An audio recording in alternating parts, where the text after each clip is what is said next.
Masifumane izwi lenkosi incwadi yezenzo chapter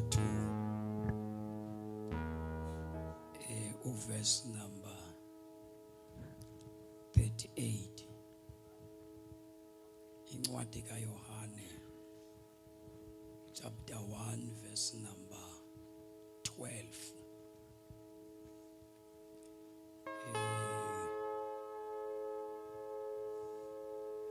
Lencwadi kaMathewu 16 uverse ka16 no17. Sithethe ngezincwadi xa umuntu emamkele uYesu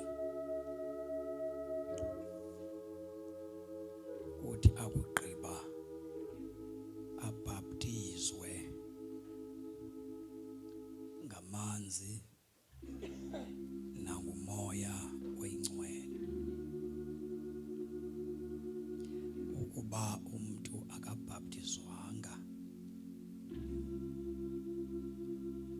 ngamanzi nangumoya oyingcwele, ngokweBhayibhile ithi ngeke alawulwe nguThixo. Kanti uba umuntu ubhaptiziwe ngamanzi waphoswa ngumoya oyingcwele, lo muntu kunzima ukuba angakwazi ukuyiphila ivangeli kaKristu.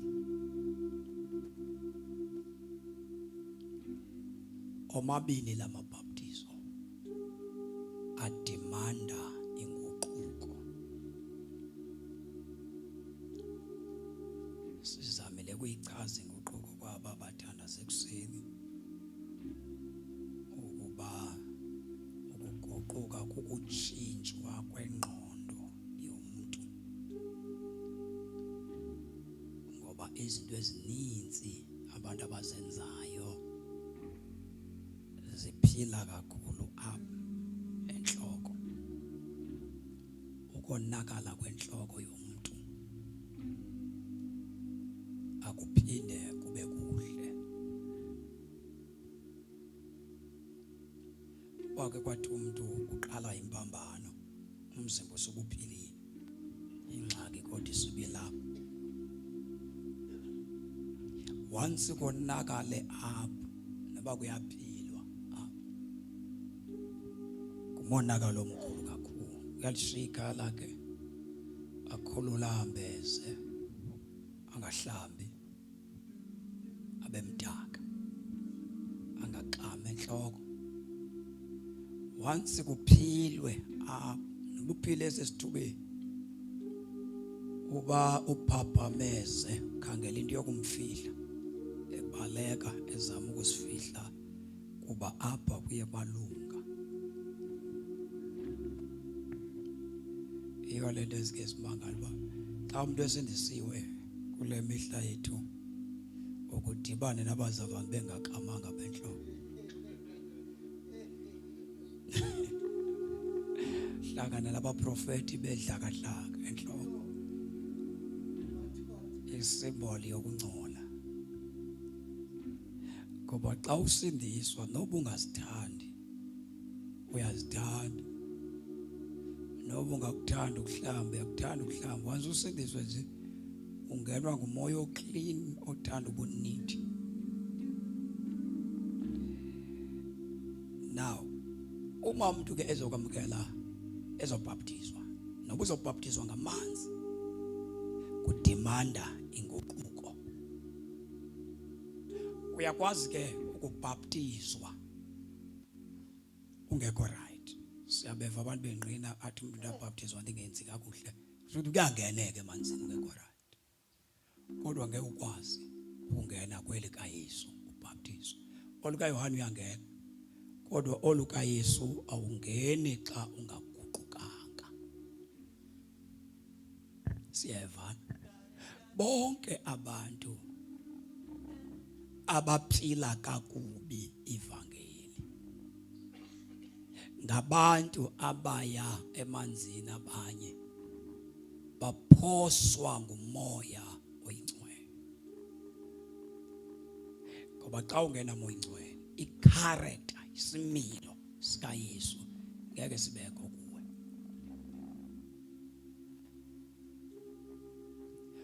Ubumnandi nokwambuleka kothando lukaThixo. Abantu awusithi uThixo undithandile utsho ngomlomo wena. Awubi nayo ubunzulu balento kuthiwa luthando lukaThixo. Lento yikwenza uba uncame izono kuba uthandiwe. Andikwazi ukumphoxa uThixo ondithanda kangaka.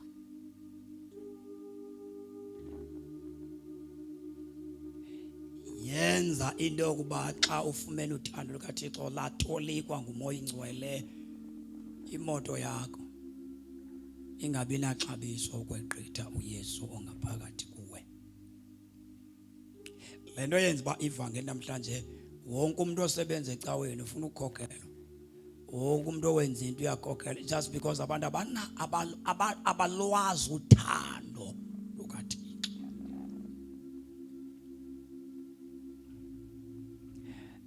Le nto ingabangela into yoba uprice abantu baxa nindifuna ndizoshumayela kundinikeni imali. Just you don't know the love, uthando lukaThixo. Xa lukungenile uthando lukaThixo lwembulwa, lutyhilwa umoya oyingcwele. Singathi kuthandiwe kodwa ungaziqondi ubuthandiwe. Ungayifili le nto ukuthandwa uThixo until umoya oyingcwele akubhaptize.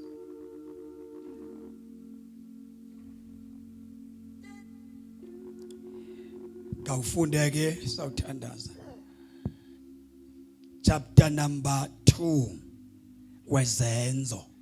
Zine ke izinto ezenziwa ezithetha lento kuthiwa i-repentance.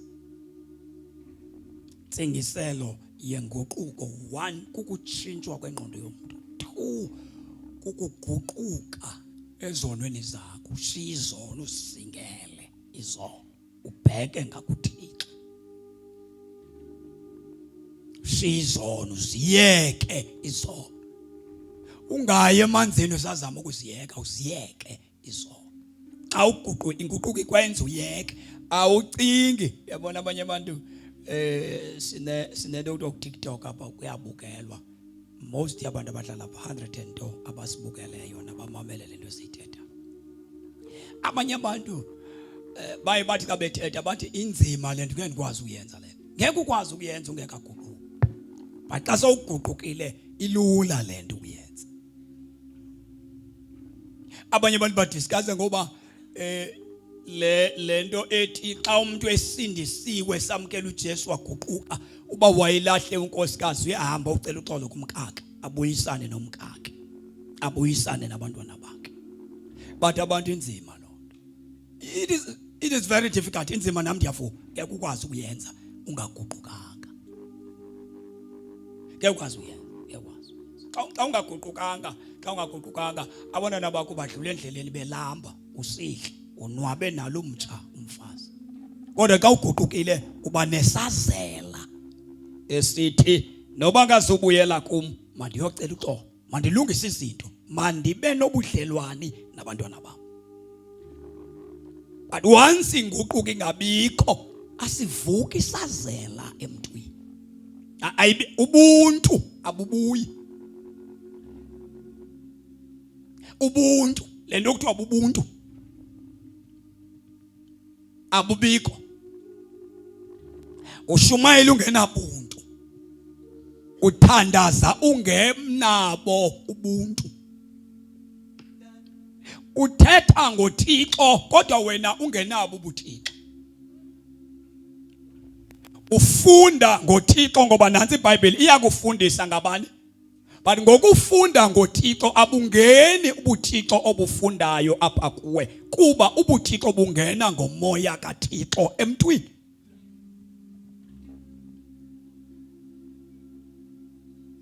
ubuthixo bungena ngomoya, abungeni ngokufunda incwadi. Ubuthixo bungeniswa ngumoya kaThixo. You never uthi kumuntu uguqukile kodwa ungakwazi uyocela uxolo kumyeni womtshatile wamdivorce. Le into ayoyicawe. Icawe ngeke ikwazi ukuyisela abantu ngoba bahlukana bekuyo phakathi. Kodwa abantu abangena kwisalvation ayibethanda, ayi ngoba bengeniswe ngamadimoni, bathe behluphekile begula, beva ukuthi khona intente emileyo, beza ngenxa yengulo.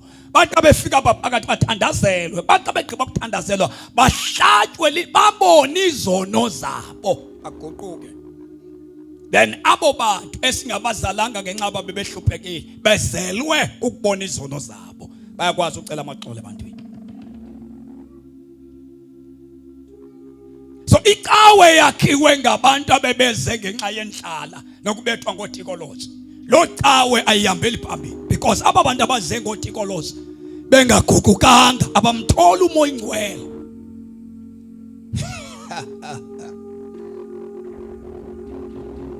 Umoya ingcwele awunikwa abeze ngenhlupheko, unikwa abaguqukileyo.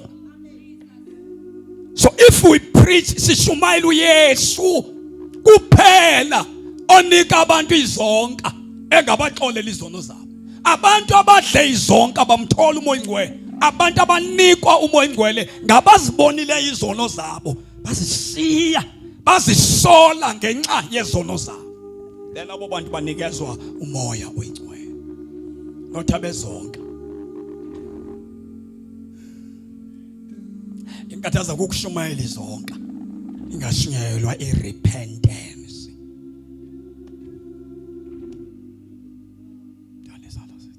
Number 2, xa kusakhiwa umfundi, uYesu wayishiya imessage yokwakha abafundi. Sizayifunda verse number 38, khawuleza siye sonke. Ndifuna sibone uba amabandla lenyazwa yintoni. Amabandla lenyazwa kukwanda kwabantu abeze kuwe ngenxa yezonke, bengaguqukanga. Futhi nathi siyavuya xa sibabona bejoyina abantu icawe bengaguqukanga. Abantu kufuneka bahlatywe lilizwi likaThixo.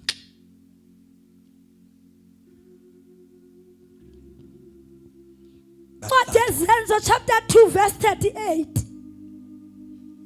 Wathi uPetros kubo, guqukani ezonweni zenu. Ezonweni kuhlala phansi useJerusalem. Luke 24 verse number 46 no 47, khawuleza. Izwi lahlaba inhliziyo yami, la ndibonisa ukwethuka kwam, kaze ngazivuma izono zami, kaze ngazivuma izono zami eGolgotha.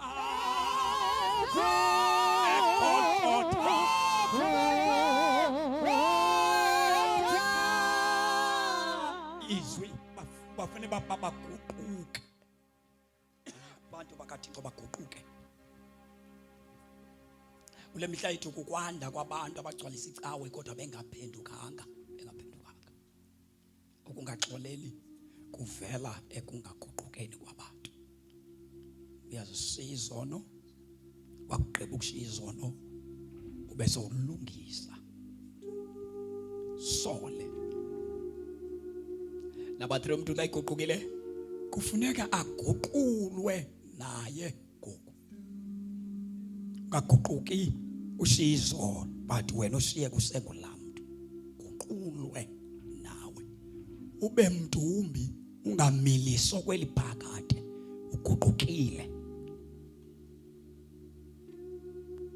Aguquke ezonweni kuphela, uguquka nakwilemeko ubuyiphila, indlela ophila ngayo, indlela ubuziphethe ngayo, indlela oyiyo funeka ibonakalise uba uguqukile. Awuphinde ufane indlela ubukade uyiyo ungekaguquki. xa sowukholiwe waguquka, tshintsha indlela ophila ngayo, tshintsha inkangeleko. Yela xesha emabona xa kuseluka kwakuthiwa xa inkwenkwe ivela kweluswa mayehluke emakhwenkweni angeke luswa. Yela xesha ulwaluko lalungathi luseyinto engconwana, hayi ngoku. Ndiyalezana zethu, hayi ngoku sekusenziwa nje. Inkwenkwe ngene inkwenkwe ibuye inkwenkwe. Isuku yahamba iqhekeza nobudoda bayo. Ngaba ukuthi mambono xa uphuma elolusweni ubuye wenze yami ikube enkwenkwe uzawubanjwa, ubanjwe uphinde uphindiswe ebhawu. Phethwe kakhulu. Ufunyenwe webile kodwa sowelusiwe.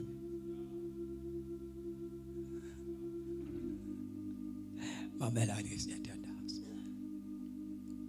Chapter 2 verse number 38. Chapter number 24 verse number 46. Now uPetro le message ayishumayelayo i-message uYesu owathi mayishunyayelwe. Uyabona ebandleni uma ingashunyayelwa inguquko noxolelo lwezono bahamba bozele abantu abakhonza kulocawa. Bozele bakhonze sebeqhelile bengethuki ngoba i-message yoxolelo lezono kule cawe yenze njani. Konke ithetho ngabantu yeke usufundela abantu ngezono sibafundele baguqule ngabazalwa nabo. uYesu xa kusakhiwa abafundi kuthethwa ngenguquko noxolelo lwezono. Le message ayo message yabangaphandle, i-message yabangaphandle, i-message yabangaphandle. Ukuze sifice abantu namhlanje sijikele sithende sithola abantu abakhonzayo nabasindisiweyo baphinde baguquke intsha i-message yenguquko noxolelo lezono. Because i-message enqabile kakhulu xa kuyiwe esikonzweni nabashumayeli bakhangela ingqondo bamaze banika ingqondo abantu. Na uJesu mayisithi kwakho abafundi unikeze umyalezo kwakhiwa kwabafundi. Funda le verse standards. Wathi uPetros kubo, guqukani ezonweni zenu nonke nonke ke ngabanye baptizwe egameni likaYesu nize ke ngonikwazi ukubhaptizwa ukuze niqolele izono zenu. Ubhaptizo lwamanzi lwamoya oyingcwele lidimanda inguquko. Funda kuze ukuze niqolelwe izono zenu nize namkele isipho somoya nitho nikwazi ukwamkela isipho sikamoya oyingcwele. Siyamkela nto nje samkelwa ngaba baguqukileyo bazixolelwa izono zabo. Because izono azixolelwa ungajikanga kuzo. Izono asixolelwa kuba uzivumile then wagqiba uzivuma ubuyele kuzo. Zixolelwa xa selungasazenzi. Xolelwe zona, xolelwe.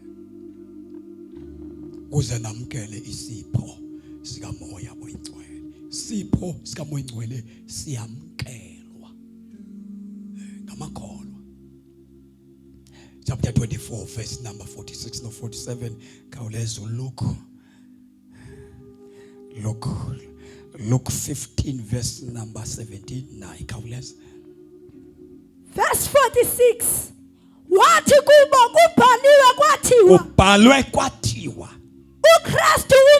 uKristu kuba umele ukuba eve ubunzima abuye avuke kwabafileyo. Kodwa aphinde uKristu avuke kwabafileyo ngomhla wesithathu. Ngosuku lwesithathu.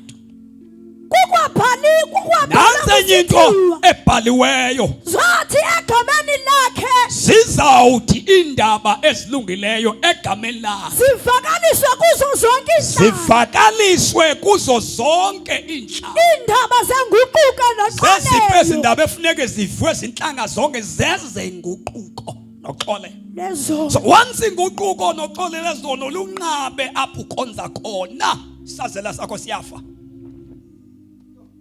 Because imistake yabantu abaphethe amabandla kukuthi inguquko noxolelo lezono lelabantu abanxilayo.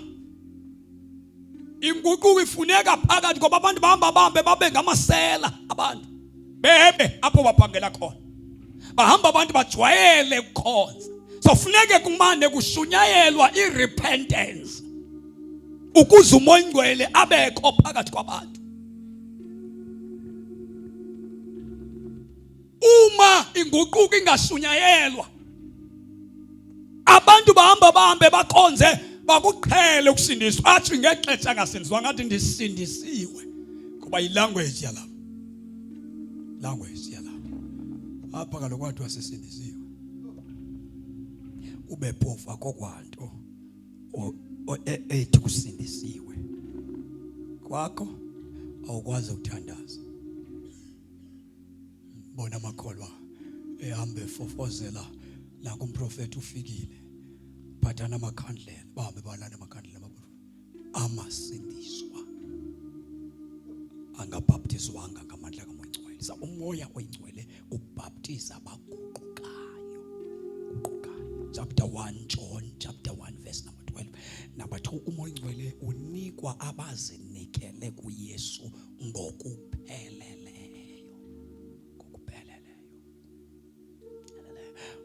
Ungawarobha amanzi ungawarobha sikubhaptize uthakatha futhi ungene uphume uyothakatha futhi.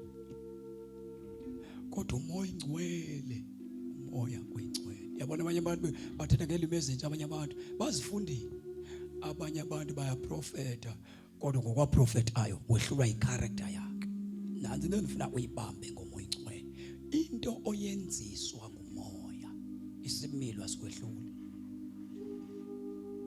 Ukuba ngaba wena njengoba usisikelela kangaka nje apha enkonzweni simandelwe sisipho sakho, uthi xa sawugqiba kuyenza lento, xa sawuhleli phansi bayakhala bahlala ecakwakho uchuku nakungaxoleli, uhleliseka kuba abantu awunathixo. Awu operate ngesource engumoya oyingcwele. Abantu abaninzi bajaja umuntu ngokushumayela, ngokuprofeta. Umuntu akajajwa ngezo zinto, ujajwa ngokuhlala. Uhleli njani?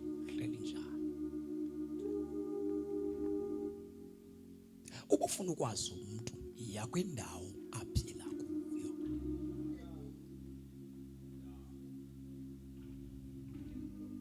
Yazi abantu abafelwa ngabazali babo besayicaphukela isalvation. Lo muntu esindiswa iminyaka ayenzeka insindiso manje ithukwe ngumuntu ade ukulala egcwabene eyizonda engayibonanga kuwe. Because akekho umuntu ongacaphukela isalvation ebenefit anayo. Tu akekho ba ekhaya akekho umuntu ongacaphukela uThixo wami. Because uThixo wami wenze kwavuleka iminyango. Babona isimilo, babona indlela enibaphethe ngayo. Because umoya oyingcwele wenza ukwazi ukuhlala nabantu abuphangela khona babenefit abantu. Bekho siyabulela sasingevani kodwa kwafika umama ubani, kwafika usister bani, kwafika isibani bani. Uyabona esikolweni kugcwele amadimoni kakhulu esikolweni kodwa kukho ithisha lezininzi esenziwayo. The question is that why amadimoni emangaka esikolweni emangaka? Enye ye problems ukuthi lo ukhonza kweyakhe icawe nalo ukhonza kwakhe icawe nalo ukhonza kwakhe icawe. Na abo bantu abadibananga ngoba phethe uThixo wabo.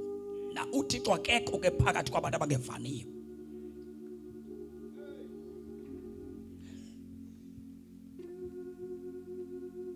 Na umoya oyingcwele ayingoku isiprofetisa kodwa ngoku isensisa.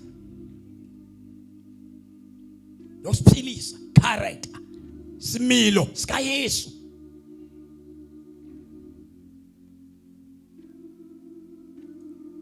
Once abantu bangamthola umoya oyingcwele babuya umva baphinda umva. Lantshisakala ubuyive simemeza uYesu wamamkela uJesu. Then wathi sewumamkela uYesu waziboyesa izono zakho uYesu efuneka uzihlambuluke wazingutsha wena izono zakho. Wasifihla waphungula ezinye wafeza ezinye washiya ezinye. uma sekunikwa abantu isipho sikaMoya Oyingcwele, uThixo akakwazi ukukunika ngoba awunyanisekanga. Funda. wathi kubo kubhaliwe kwathiwa. Verse number chapter 1, John chapter 1. Dlula ntombazana. John chapter 1 verse number 12. Yohane. Kodwa bonke abamamkelayo bazinikela kuye ngokupheleleyo. Sinabamele abazinikele kuye ngokupheleleyo. Wabanika igunya Abo bantu bazinikele kuYesu ngokupheleleyo. Wabanikeza igunya lokuba ngabantwana bakaThixo. lokuba aba bantu abazinikele kuye ngokupheleleyo wabanikeza igunya. Ezinye iBhayibheli zithi wabapha amandla. Wabanika amandla wokuba abantu babe ngabantwana bakaThixo. Awuzalwa ngaphandle kokuba aqala kubone uzinikele kuye ngokupheleleyo. Awuzalwa. Wabapha amandla. Kukho amandla aphuma kuJesu ukuze uzaleke.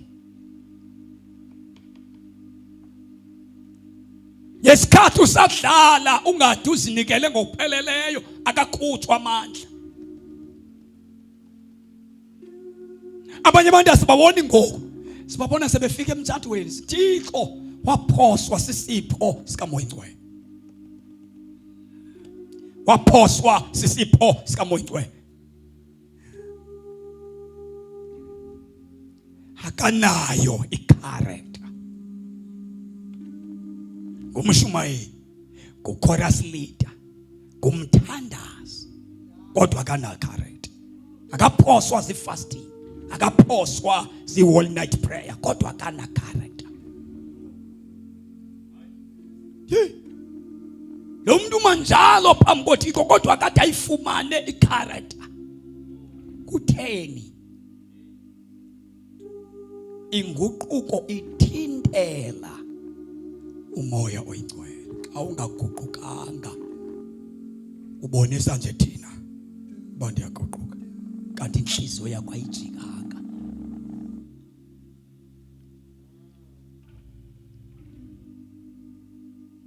Chapter 15. Can look verse number 17. Khawuleza.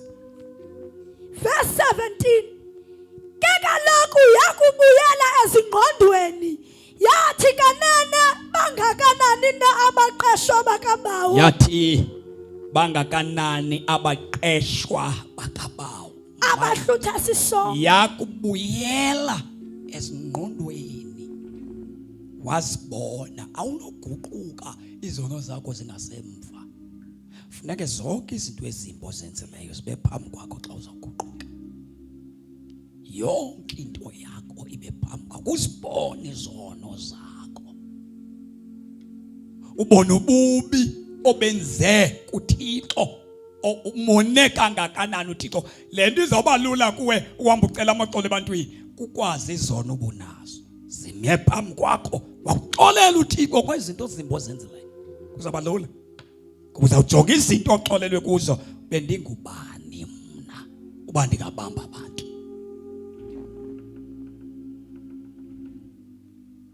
Funda. Kanti ndimlo mna ndisifa yindlala. Ndimlo ndisifa yindlala. Hamba. Ndiyakusuka Nansi into ndiyakubawo. akusizi ukuzibona nje. Nansi into enamandla. Uthi lo mfo ndiyakusuka ngoba uyesukwa. Xa uguquka uyesuka kwezi zinto oziguqukelayo. Uyesuka kwizinto oziguqukelayo xa uguquka. Awuthethi nje, awusiboni nje, uyesuka. Ndiyakusuka. Funeka usuke kwizinto ozisola kuzo. Awuhlangatyezwa nguThixo ungeke suke, kodwa uyahlangatyezwa xa sewusukile. Thixo thatha istep sakhe esiza kulo ozayo. Thumbhalike xa ithetha ngumoni omnye oguqukayo, not abaninzi, omnye. Ingilosi zishaya izandla emazulwini. And uma abantu beguquka bebuyela kuThixo, even the church line joy elibanayo. Kule mihla yethu bayangena abantu emabandleni kodwa bazalwanga futhi singazalani.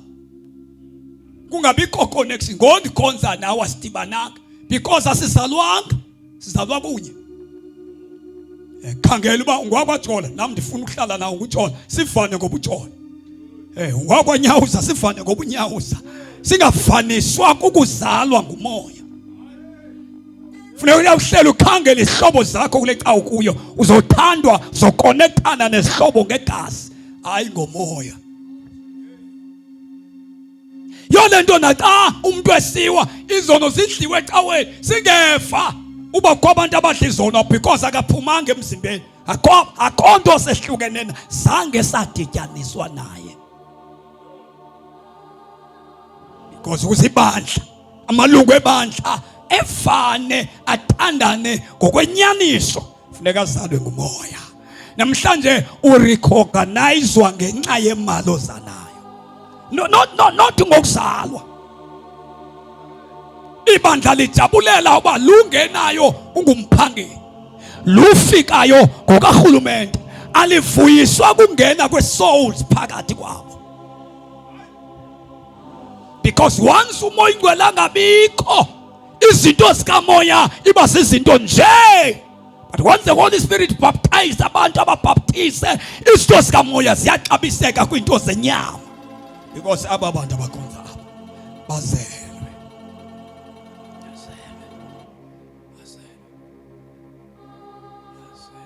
Now akuba umuntu uyabona nje ma ndilapha nje ndizalwa mna inkosikazi eyashiywa ngumyeni wayo emtshatweni. Wathi bayishiye umyeni wayo wowuchipa eGauteng. Yazala amantombazana amabili lenkosikazi. Bathi abazali bomyeni kawugoduke mntamo usemncinci olinde ekhaya. Ngoba umyeni akasabuyi. Yathi bifike ekhaya inkosikazi le yafumana isoka lakwaNyawuza kwavela mna. Kwavela. Na ukuzalwa kwami. Xa ufike lisikisiki nguNyati because umama utshatwe kwaNyati. Akazange ehlukaniswe naManyati, ungumfazi wakwaFihlane. Na xa ufika elisikisiki uyafika neyinkulu yakhona kwaNyati. Utata owayithathe umama walahla abantwana bakhe, walahla inkosikazi wakhe. 2007 wabhubha emveni kweminyaka wemkani. Nam andimazi naba wayebazala abasamazi. Kodwa ngenxa yokusindiswa umama eseThebeni nafumana ngishumayela esingcwabeni ndiyongcwaba. Ndafumana uba unenyanga zimbini le ndoda yabhubhayo. Amawabo akakwazi kuyingcwaba kanamali, afuna usithobo sakwabo. Ndathi sisi utata wenu ubhubhile. Wathi sisawukwenza njani ibhuti? Ndathi masimlandeni somngcwaba nguyihlo. Sahamba somngcwaba, umama wayengafuni simngcwaba.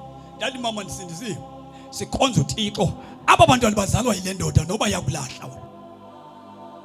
Because of salvation yenza intoba sibe nomncwabo wendoda engabaziyo abantwana bayo.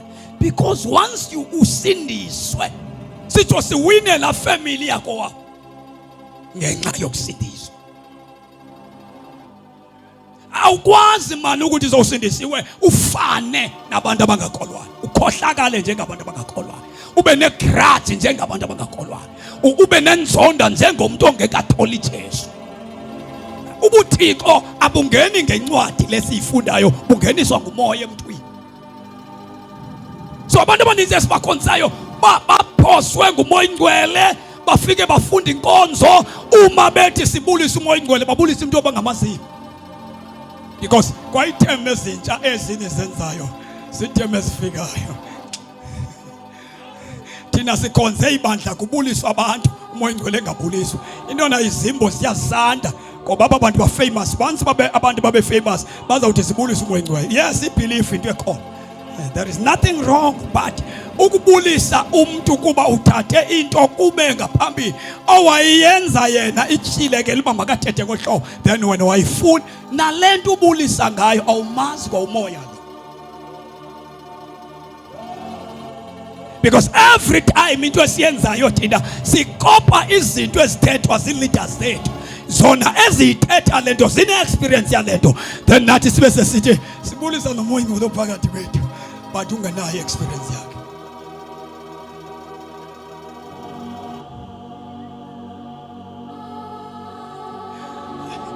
Uyabona abantu abaninzi thina sikhule thathu walo ungeke ukwazi ba uthi umoya ingcwele uthi umoya ingcwele aba namhlanje bathi uthi umoya ingcwele bexoka just because they don't know the value.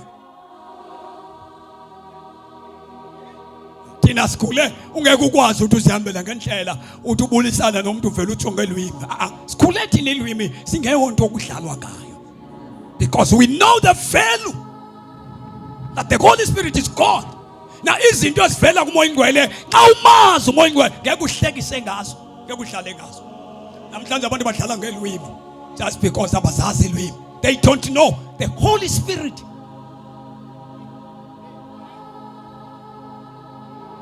Abantu badelela uThixo just because abanayo umoya ingcwele. You never know God without the Holy Spirit.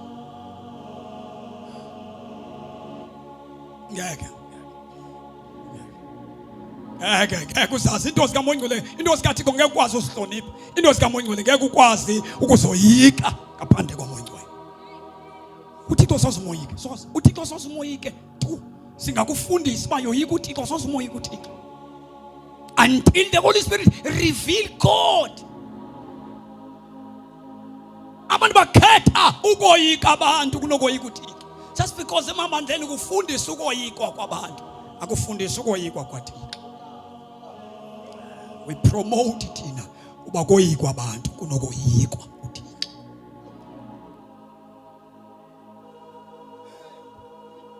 Ade zonke izinto ziyatrainwa namhlanje ziyatrainwa zonke into ziyafundiswa. Khawuleza ntandaze na khawuleza.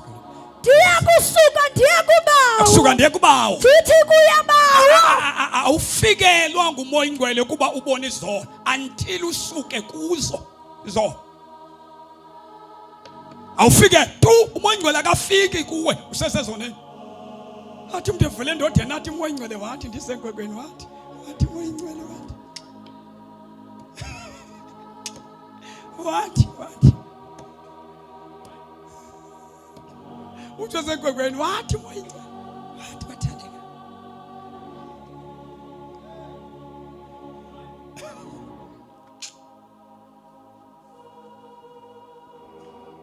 Njengenhlusela inqanelwa amanzi kanjalo umphefumulo wami njengenhlusela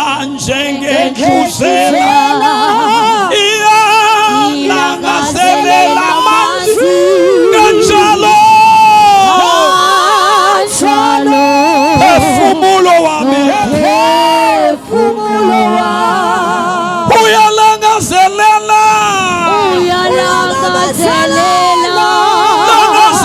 Nkosi yami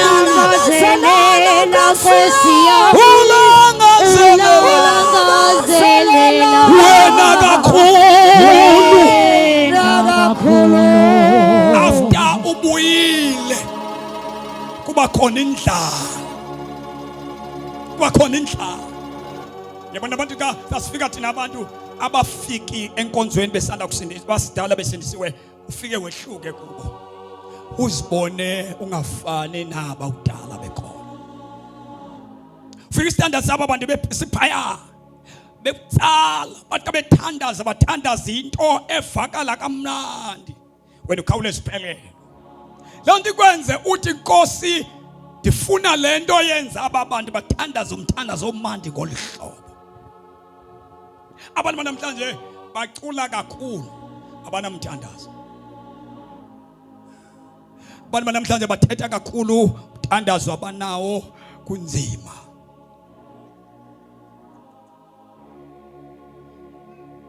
Because without the Holy Spirit, salvation uyayifaka. Now sothandaza. Na umoya ingcwele osobe uphoswe nguye ukuze kungatshintshi into yiyo. Isimilo.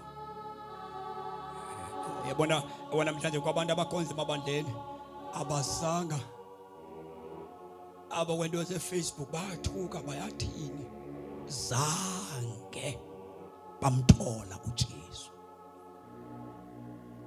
Bathuka baxeka basola benza yonke into elisikizi. Baqhela inkonzo, bakhonza enkonzweni, bafunda inkonzo, bazi inkonzo, bazi yonke into yenkonzo, zange bamthola uThixo. Namhlanje bangabantu abangenasimilo. Baqhawula umoya ingcwele. Inkonzo uzawuyazi.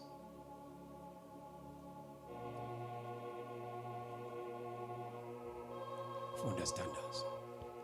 Ndiya kusuka ndiya kubawo. Ndithi kuye bawo ndibonile uThixo. Uyesuka. Yazi lishwa lo ngamamoya ingcwele uvela ufunde icawe. Uvela ugangwe icawe, uvela wazi icawe, uvela uphilela icawe. Ngase ube nobudlelwane kwanomuntu okuthiwa uThixo. Gangwa icawe. Singale sicela usindisiwe kanti awusindisiwe. Umfaneleko wasecawe, ufanelekile.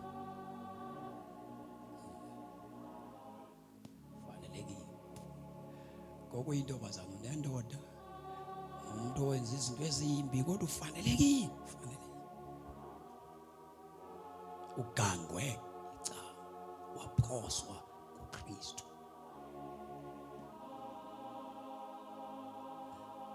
Inguquko yakusiza, uyalungiswa xa uguqukile. Cela uxolo kuThixo, cela uxolo ebazalwanini, cela uxolo kubazali bakho, ndlela oziphethe ngayo. Uyintombazane yazalela ekhaya uyakodwa ukuthi mama ndaniphoxa. Cela uxolo. Njengoba ugeza nje umithi uthi nina nanisenza njani, uyabuya ugezeni uthi le lihlazo ke ngoba ukuzalela ekhaya lihlazo. Noma ungahola yabona kuyaholwa lihlazo uzale ekhaya. Abacimba wenze into enhle xa uzalela ekhaya lihlazo.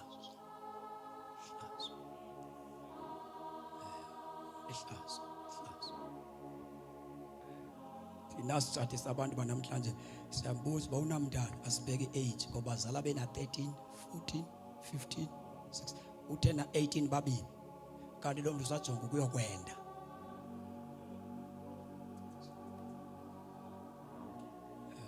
Lihlazo. So uncedwa nguYesu man, uncedwa nguYesu. Ufuneka sikubuze ngoba inyana ayikho kwaba namhlanje. Bakwazi ukufihla ukuzala athi zange azale engene emthathweni. Without the Holy Spirit, intombazane iyatshintshwa nguYesu, itshintsheke seyizele igeyine ubuntombi bayo xa iguquke inyaniso. That the Holy Spirit ozalayo. So bangabe umuntu akaguqukanga umoya ingcwele kamzali. Yona abantu abakhubekayo xa kuthiwa akaplanwanga akenziwanga into enkonzweni uyakhubeka because into ayiyeleyo kukuba ukwenza show off yena akakwazi ukukhonza uThixo.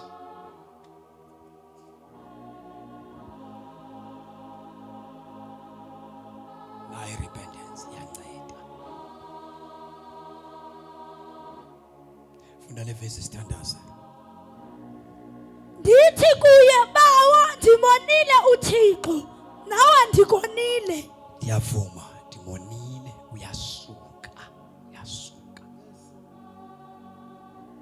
Holy Spirit nje masishumayela apha nje lesithi abanye bethu bancedakele into eyoninceda nibe nincedakele kumoya oyingcwele uye ke oyokuninceda umoya oyingcwele anigcine chapter 1 Efese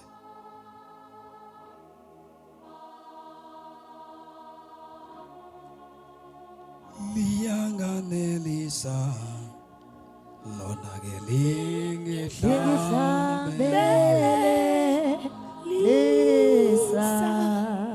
liyanganelisa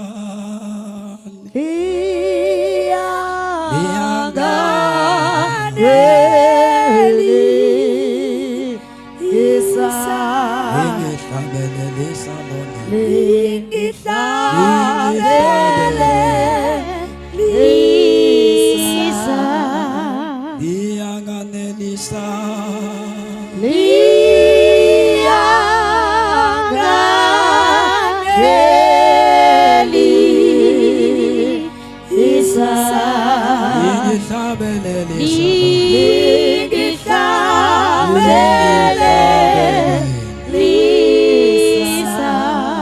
liyanganelisa lona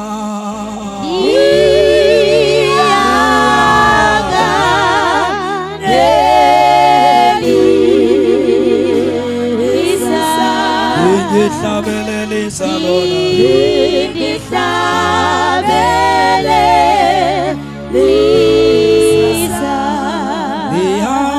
liyanganelisa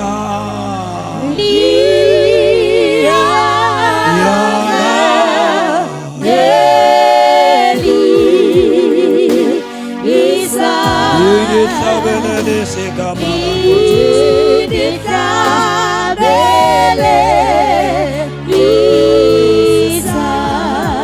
lingihlabelelisa lona ke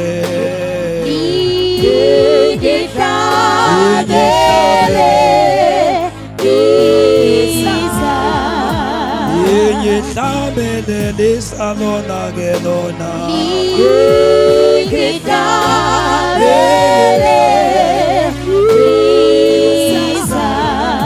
lingihlabelelisa lona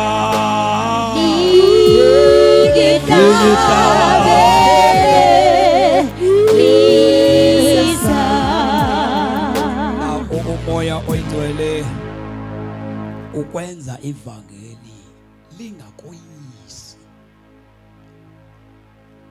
ungoyisakala ukuliphila once uguquke uzincame uzikwebule ekwenzeni into ezimbi uyazaliswa kumoya oyingcwele ndithetha endlini uhleli wedwa ugcwaliswe kumoya oyingcwele ubhaptizwe futhi awubhaptiziwe awuthi noba uyamazi umoya oyingcwele ayingomadimoni ongazi uba akungene kanjani uThixo uyathetha uyazi-introducer ngoba ngeke ukwazi ungenwa yinto zawuthi xa uhamba apha endleleni uthi andanoba ikhona ngoba uyazi-introducer kuwe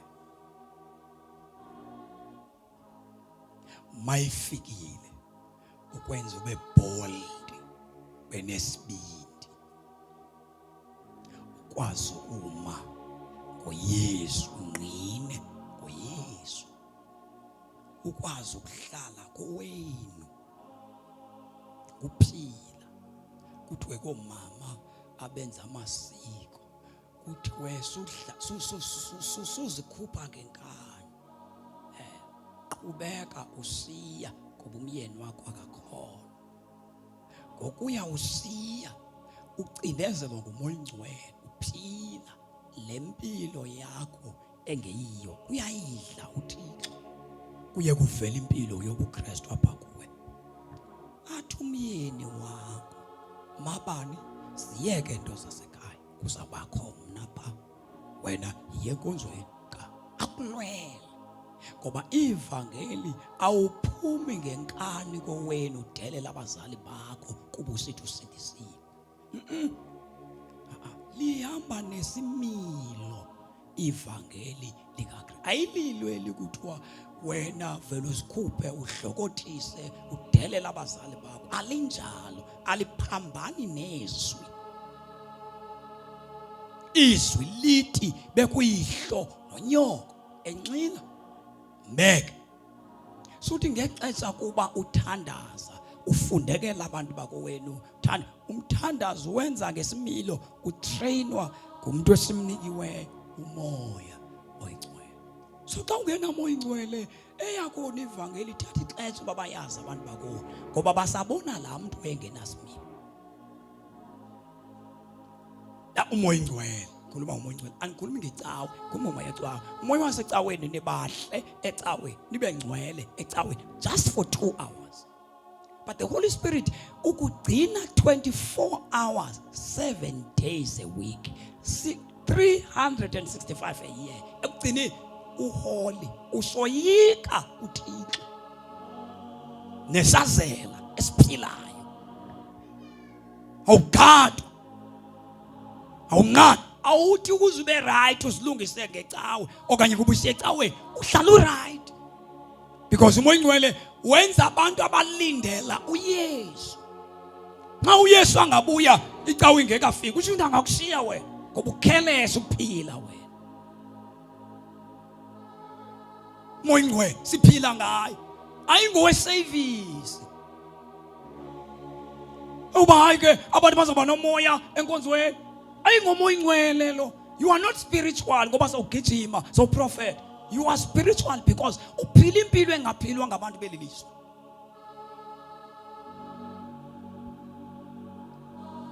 Awukho moyeni ngokushumayela tu. Ukushumayela kwenza bese moyeni ngoba uyakwazi ukushumayela ulele nomuntu wakho naye lapho. So ukwazi ukuyenza into yokuthi you are spiritual. You are not spiritual. So abantu abamzana hlala. So manje babili. Labani geza nihlala. So kuma nawe. Thula lo mnqwazi izana bazana za. Usukela isizama uhlale ba, soke isitulo zakho. Hlala hlala. Hlala phansi. Ufuna ugeza lapho ukuze kuphuma amafunyana lebhede. Now, ukwazi ukuphila ivangeli without the Holy Spirit. Ngayihamba icawe, futhi uyahamba icawe uthembeke, uthi yoncwadi, uzenza zonke izinto zenkonzo, zikwehlule ezifunwa nguThixo. Inkonzo nezinto zayo ezifunayo kuwe, futhi ufuneka uzenze, kodwa uThixo unento zakhe. Uzozenza lula ezi zasenkonzweni, zikwehlule ezikaThixo. Ezasenkonzweni zenza uthi ka ubhubhile. Awubhubhile kuxelelwa abantu bubunjani ecaweni busiphethe njani ecaweni kodwa esikaThixo zenza uthi xa ubhubhile ubonane noThixo ziritwe ngapha hayi kwelicala. So abantu abaphilela abantu basesweni uba bathi abebhubhile sincome ngapha sishaya izandla kwelicala kanti uThixo akanqwali kwelacala. Now the Holy Spirit ukuphilisa izinto ezifunwa nguThixo so that abantu babenefite. Sithi xa kufika ikolwa mamadlamini ehamba vakeli singafikelwa ngumuntu ozana enhloko umuntu ozawuhlupha uthi inkosi bekungcono bangebengekho ke lo. Fika umuntu ozawuthi kayifikile sithi saphumla ngokufika uzibanibani because ululutho kulento. Kukho abantu abakhala uthi Thixo ngase ndimxelele bahamba kule cawe man uyasokolisa. Sifuna ukhonza uThixo man sikhathele kuwe uyasokolisa because wena ufuna ukhonza Thixo. Kukho abantu ecaweni engase ubacela ubagxothe ngokwakho uthi hambani madoda yona icawa ayigxothe umuntu uthi hambani madoda hambani. Just because isimilo salo muntu siphazamisa indlela ebesikade sikhonza ngayo. Abantu asondele kubo bayonakala. Lizambane libolileyo because uyingozi umuntu ongatholwanga kuJesu watholwa inkonzo. Ingozi umuntu ofumaneke enkonzweni akatholwa nguJesu. umuntu ongatholwanga kuYesu otholwe ndim ngumfundisi ingxaki leyo.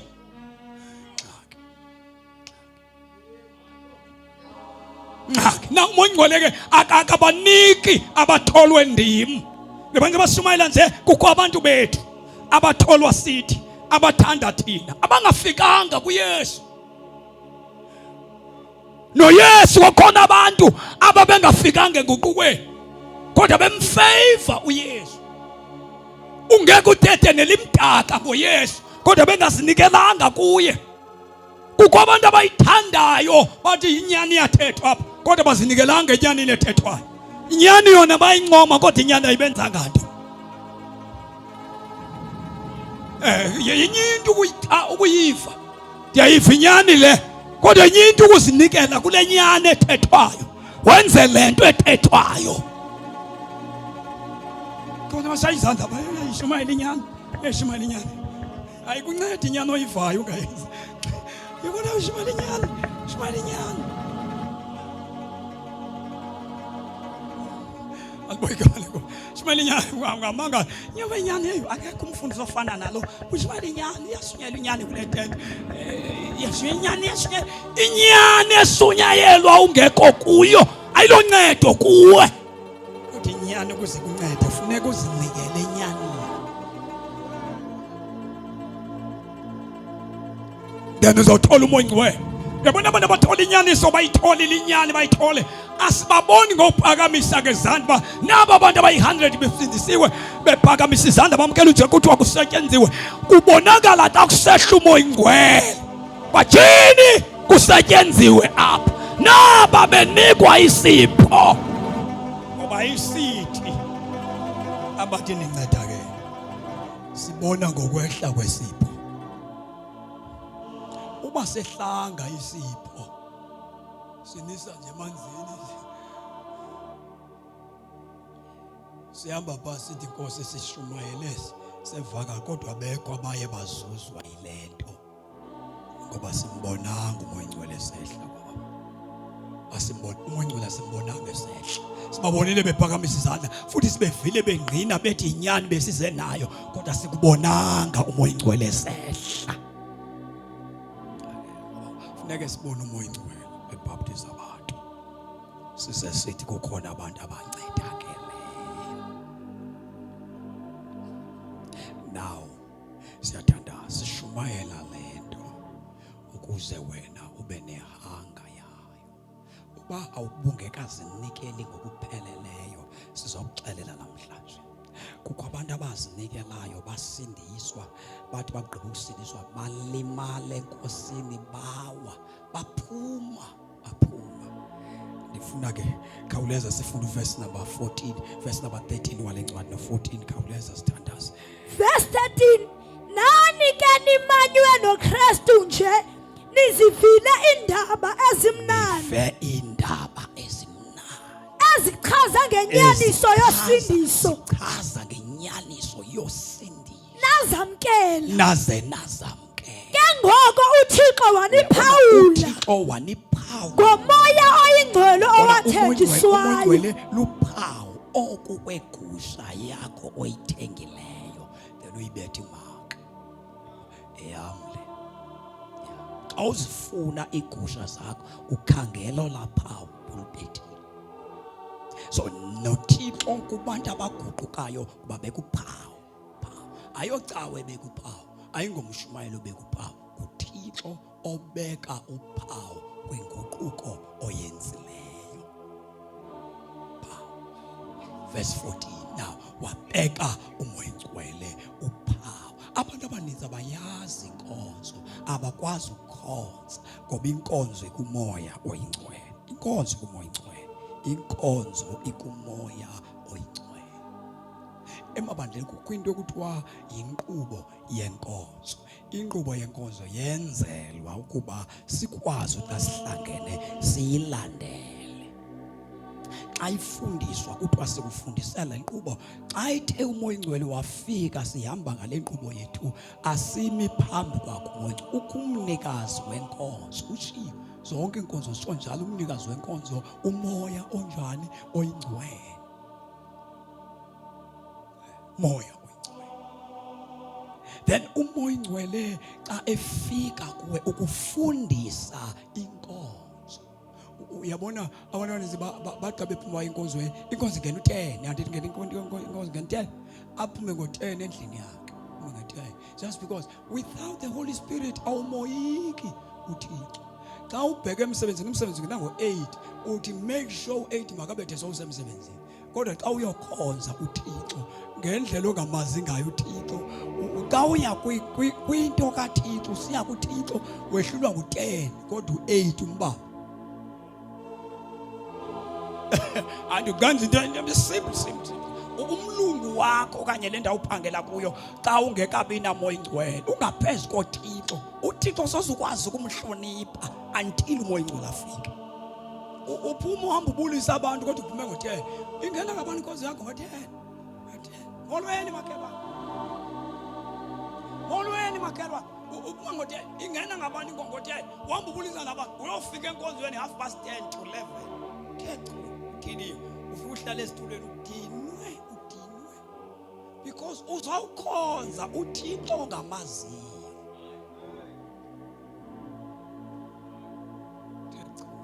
Hamba kancinci. Molweni makelwane kubulisa wena kodwa uyenkonzo uli late.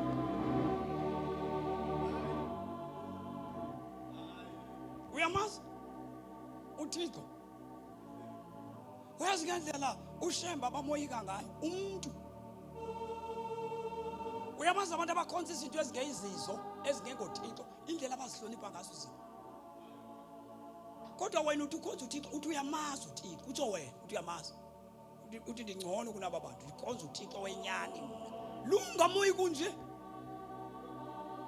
Lungena xabiso lo umthatha ngohlobo alula kangaka. Hayi.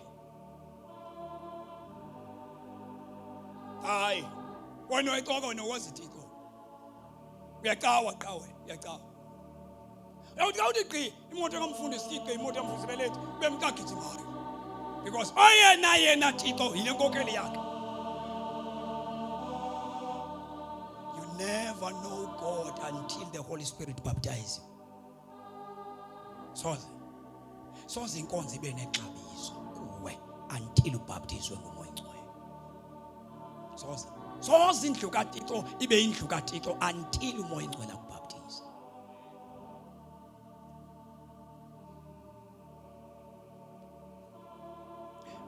Yabona bayindlini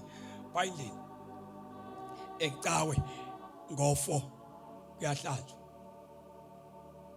kubekwa imbiza lelo kuthiwa yilansi bakuta kubuya enkonzweni kube kutyiwe kuphekwe ekuseni phakwami kuvukwa kubekwa amanzi ndibeka amanzi njengoba ndiyindoda ekhonzisa abantu nje ndibeka amanzi ngoba ndilingana namadala ndisemtsha beka amanzi ndihlambe ndakugqiba ukuhlamba ndivusa inkosikazi hlamba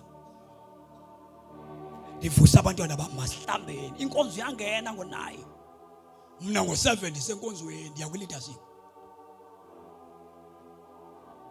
because I know lo muntu endimsevayo he is greater than anybody. He is God.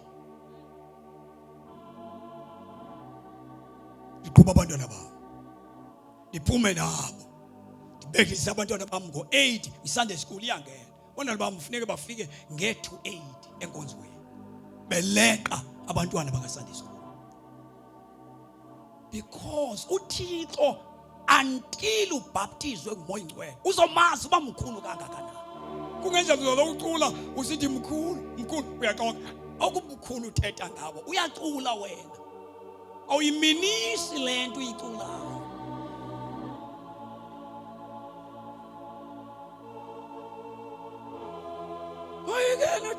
Moyekena uThixo until the Holy Spirit baptize abantu bawuloko bembhekele phansi uThixo.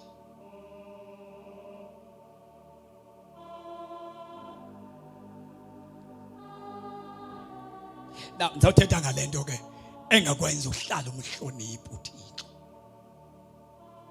Uhlala umhlonipha.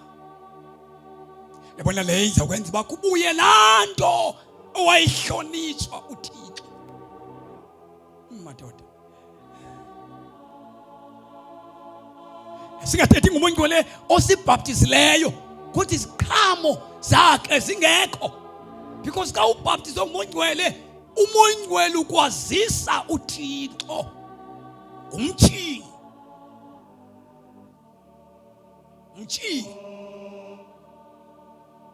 Once umoya ngcwele angabikho kuwe, waphoswa sesi stage esi, kuzawudlalwa ngawe ngabantu.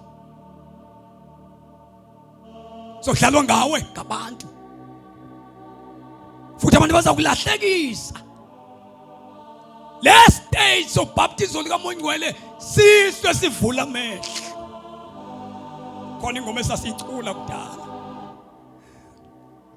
It is the power of the Holy Ghost. Asusa izono zami lo mandla kamoya oyingcwele. Not into esifunde phephe, into efikileyo. Uyabona mhlawumbe experience the power of the Holy Spirit. Ungatshintsha indlela obukade umthatha ngayo Thixo. Zawuthetha ngayo lento. Lo muntu uzawuthetha ngaye umoya oyingcwele, umoya oyingcwele, umoya oyingcwele. Ufika enkonzweni inkonzo, ufika abantu befika late ngo10, imdaka ishayelwanga imdaka, abahoyi, abantu abayinanzileyo, amantombazana khona akakhathalelanga kwayilo cawe yawo, afike efaka igcobse emahle engenandaba nendlu kaThixo ngoba kazinto Holy Spirit. Cela simeke inyawo sithandaze. Inxaniwe inhliziyo, inxanelu Thixo, ewe lowo wazi ungophilileyo,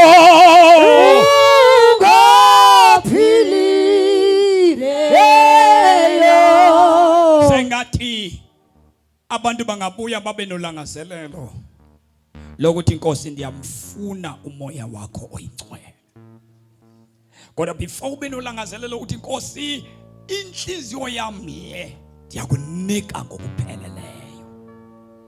Ngicela salule izandla sonke. Sizungcama tu kunibeka izandla, ndifuna ukunixelela nokunifundisa nokuthetha le ndaba kaHoly Spirit until izingene kuwe. Ayizozakhe ezobhaptiza wena. To iBhayibheli wathi esathetha uPetro wabawela umoya oyingcwele. Engeke ababizeli ngaphambili ababeka izandla esathetha uthi iBhayibheli wabawela umoya oyingcwele bonke ababeliva ilizwi. Funa ukuthetha ngezwi kuwe wena uvula inhliziyo yakho uma uliva. Ayingomshumayeli othi umoya oyingcwele yehla, kodwa inhliziyo yakho evulekile izwi likaJehova iphenduka. uThixo ugalela uHoly Spirit ebantwini abanjalo. Ngela sithandaze, vula umlomo uthandaze. Baba wethu ongcwele onamandla onke, siyabulela moya oyingcwele kakhulu. We give all the glory, we magnify your name. Namhlanje Nkosi siyabonga ukuthumela abantu beze kule tente ukuba Nkosi beve ilizwi loThixo ophilayo. Thixo wami othandekayo, siyathandaza egameni likaJesu waseNazaretha. Siphila kwisikhathi sokugcina othe Nkosi kuyavela abantu abangaliva ilizwi lakho, nabantu abangakoyikiyo, kodwa siyathandaza ngaba abantu bakho. Thixo wethu ongcwele, Thixo wami onamandla, mnikazi wempilo yethu, khawusiveze ukuba uThixo sekhona, khawusiveze ukuba usafumaneka, khawusiveze kwabanhliziyo zithambileyo awonamandla ukuze udunyiswe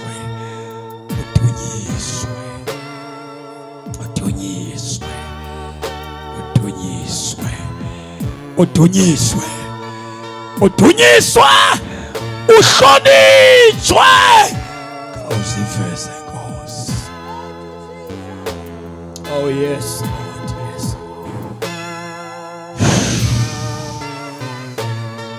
Khawuziveze Thixo wami. Khawuziveze manje.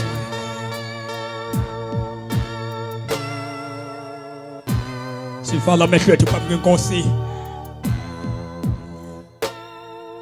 Maungandehluli nje Yesu yizwa mazwi ami lapho ubabiza. Vala amehlo akho sithandaze. Awubize nami Jesu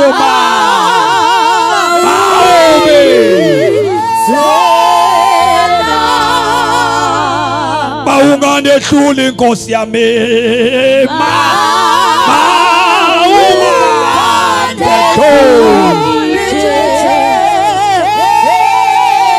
Yizwa amazwi ami, yizwa amazwi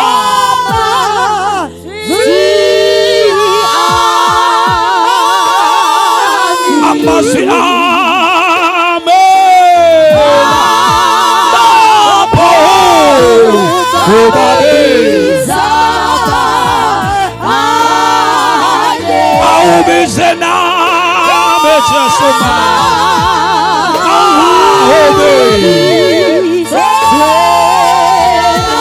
sivala amehlo ethu phambi kweNkosi.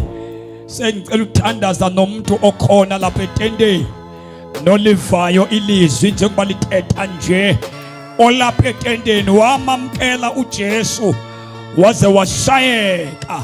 Uyakhonza kodwa akakhonzi ngendlela, isazela sakhe njengoba kushunyayelwa nje siyamxelela into yokuba yena ngeke ayinikwe lento ethethwa nguThixo. Xa sothandaza, cela uthandaza nabantu namhlanje abazikhomitha kuJesu ngokupheleleyo, abazinikela kuye ngokuphelele. Bathi uJesu ndibamkele kodwa ndiyazibona ukuba ityala ndisenalo, andiphili ngendlela uJesu afuna ngayo. Cela ukuthandaza nawe nobulapho ungumoni, izono zakho ziphila kuwe. Ukhona lapha etendeni, abangani bakho bafile, abanye bebengcwatywa namhlanje, abanye basemakhazini, abasibesibhedlela, kodwa namhlanje wena ulapha uthi Nkosi uJesu nansi impilo yami ngidinga wena. Lula isandla sakho kakhulu, ubukhona lapha etendeni. Cela uthandaza kunye nawe, uphume. Nkosi ubusise mntanami, Nkosi ubusise nawe mama, Nkosi ubusise nawe. Selule kakhulu isandla. Cela uthandaza nabantu namhlanje abazawulandela inhliziyo zabo, abantu namhlanje abazawuzincama bathi Thixo andenzanga kakuhle, kodwa ubutyalo obulapha enhliziyweni yami ngiyazibona ndingumoni, ngidinga wena. Ndiyakufuna ukuzilahlela kuwe ngokupheleleyo, funa uzijula kuwe Thixo ngokupheleleyo. Ndiyazibona, ndiyazifumana bukhona. Ngicela usuke esitulweni sakho, ngicela udela abantu, ngicela ulandele wena ububomi bakho zobuphila. Ngicela bomama bami, ngicela bodadewethu, nikeni zapha ngaphambili, ndifuna uthandaza kunye nani. Nibuyele Nkosi, aniye emntwini. Just come forward. Ngicela uphamisana, just come forward. Bayeka abantu abazokwenzela nto. Lento ilungisayo iphakathi kwakho noThixo, ayikho phakathi kwakho nabantu, iphakathi kwakho noThixo. Ngicela uthandaza nawe, suka nje esitulweni sakho wena ofuna uJesu. Kanti abantu abamole uphamisana sakho soba salibazisa izanga phambili. Selule kakhulu izandla. God bless you mntana Mehoza. Bashiya abangana bazokwenzela nto, bashiya abantu abazokwenzela nto. Run for your life. Balekela ubomi bakho ngoku, balekela ubomi bakho, balekela ubomi bakho. Inkonzo ilungile okhonza kuyo, kodwa wena udinga ukulungiswa. Inkonzo ocawa kuyo ingalunga, kodwa wena udinga ukulungiswa. Come back to God. Buyela kuThixo namhlanje, ndifuna uthandaza nawe. Phakama isandla sakho sesiyathandaza. Selule zozibini izandla zakho. Inyembezi ozikhala emamamo zinyembezi ezinhle, nenyembezi ozikhala phambi koThixo. Umubuyela kuThixo, ziyacikwa izono zabantu. Xa usithi Jesu andikhonzanga kakuhle, andenzanga ngendlela yiyo, ungaphumi ngalamnyango ungumoni, ungena ungumoni, uphuma ungumoni. Ukhona uJesu, ikhona inceba kaThixo, kuyabuywa. uyabuya phakamisana zakho sesiyathandaza ukhona kule ndawo ungahlali phansi wena ungumzalwane kodwa walimala mhlawumbe lento yokulimala kwakho ayaziwa abantu kodwa wena uyayazi uba walimala mntaka baba ungahlali phansi kule ndawo kuyo ungahlali phansi uThixo ufuna ukunyanga wena uThixo ufuna ukusiza impilo yakho ungahlali esitulweni wayenzakala wena just come forward sothandaza kunye nawe ngegama likaJesu Kristu waseNazaretha cela uthandaza namhlanje nenze lo mthandazo othi Nkosi uJesu namhlanje Nkosi ndiyaguquka ndizibonile izono zami